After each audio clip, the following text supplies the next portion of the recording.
Hello mga kaibigan, magandang araw po. Para ito sa mga nagtatanong kung paano mag-transfer ng first ownership. Simple lang mga kaibigan. Panoorin mo ang video na to at makinig ka mabuti, okay? Ang mga requirements ay una, original ORCR. Pangalawa, deed of sale na nakanotary. Pangatlo, 2 valid ID and 3 signature. Kailangan ganun din sa'yo.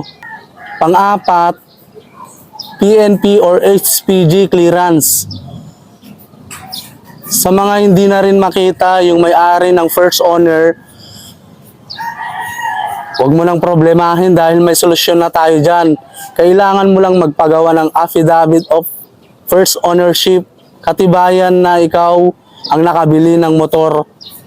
Pagkatapos nun, pwede ka na magtungo kung saan pinakamalapit na LTO sa inyo at humingi ng request para sa mother file.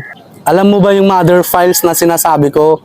Yan yung kung saan naka-address yung motor at pumunta ka dun sa may LTO nila at dun mo aayusin yung papers para matransfer sa pangalan mo yung nabili mong motor, okay? Ganun lang kasimple. Huwag ka nang mag-aalala sa gagastusin dahil murang-mura lang. Hindi na aabot ng 1.5 yan. Okay?